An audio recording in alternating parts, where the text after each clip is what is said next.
I'm Talia Smith, and this is Incendiary Balloons, where we bring you stories from an anti imperialist lens across human rights, science, tech, and the sensory unknown. Today, we're imagining a world where you wake up with a predator vision, where you can see heat like a snake, echolate like a bat, and even sense magnetic fields like a migrating bird. How would this change how we live, communicate, feel danger, navigate the world, or even perceive beauty? Let's find out. It's morning time. You open your eyes, not to sunlight, but to heat. Your room is a wash of soft gradients. The warm outline of your body glows yellow-orange in the mirror. Your laptop pulses red because it's been recently used. And your cat? It's a walking furnace with paws that leave trails like glowing ink on the floor. What you're seeing is infrared. This is exactly what pit vipers and some beetles see every single day of their life. But for you, everything has changed today.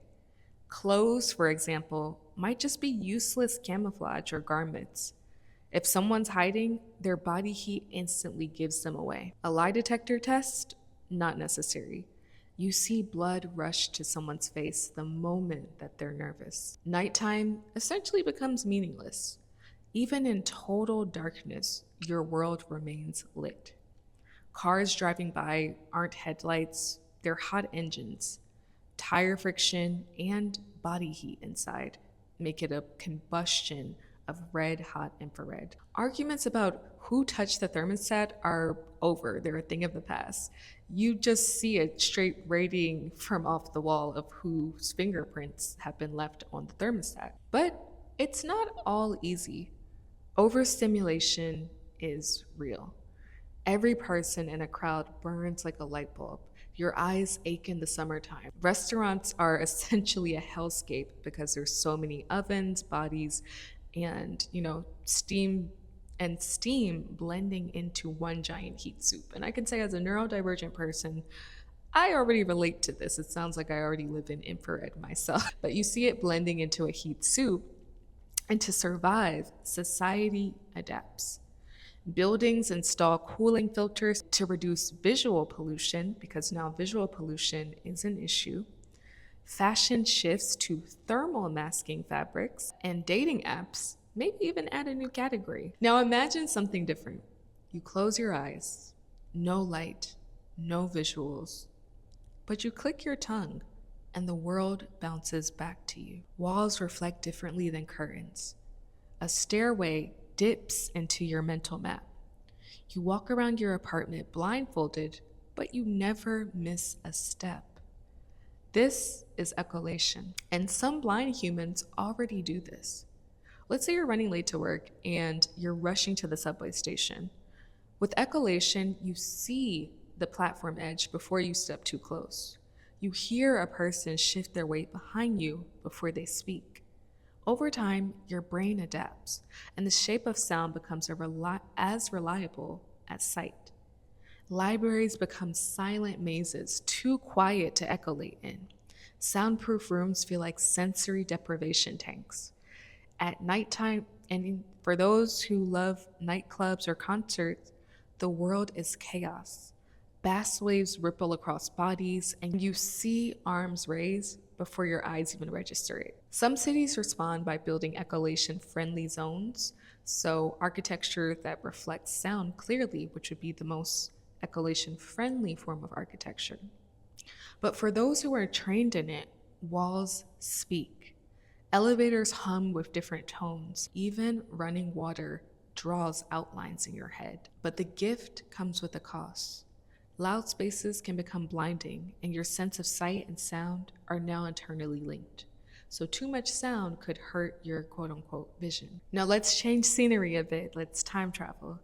You're now in a forest. There's no map and there's no compass, and you are completely deserted and alone. Still, you know exactly where north is. Not because you memorized it and not because you studied it, but because it's built into your eyes. Birds do this naturally using a light-sensitive protein called cryptochrome, which reacts to magnetic fields. For you, it overlays as a faint grid on the landscape as shimmering. For you, it overlays as a faint grid on the landscape. A shimmering pool in the corner of your vision always aims north. You walk through the woods and you feel disruption. Something metallic is under the soil. In the city, your vision flickers near train lines and power boxes, but you learn to trust the disturbance. Someone standing still is clean, but a person with a hidden weapon or device scrambles the pattern slightly. For pilots and hikers, it's revolutionary. But in the skyscrapers, the sheer electromagnetic chaos might be dizzying. We adapt. Magnetic filter sunglasses suddenly become popular. Smart cities might even evolve to pulse subtle directional cues using magnetism to guide traffic, tourists, and even delivery bots. Your brain doesn't see the magnetic field, it feels it. Some describe it as a hum, while others say it's like being pulled gently by the eyebrows. So imagine you're being pulled by your eyebrows. A lot of people describe it as that. Now imagine walking into a crowded room. We're going to switch up the scenario. But no one is moving. No one's talking. And yet you can feel everyone's presence. I relate to this because this is how I feel with social anxiety and overstimulation. But this is a whole new level, times 20. So you feel everyone's presence. Your skin tingles slightly near someone whose heart beats fast. You sense stress like a hot wire. This is what sharks do. They detect the electric fields generated by all living creatures. For humans, this would look like seeing faint static around living bodies. A person with a pacemaker might glow slightly. A person lying might emit tiny electric shifts. If someone's unconscious behind a wall, you would feel the absence. Surgeons could one day perform with their eyes completely closed. Soldiers might never be ambushed again, but privacy is gone. Everyone's always broadcasting, but privacy is completely gone. Everyone is always broadcasting. Dating changes again, and you walk into a party and feel the people most emotionally reactive to you. So it's like Tinder, where you don't have to swipe, you can feel the swipes. Are they excited, nervous, lying? You don't ask, you already know. Now, as a neurodivergent person, I've always questioned the limits of perception. What is normal sight? What if our brains could already do more? Blind ecollators already reroute their visual cortex to interpret sound.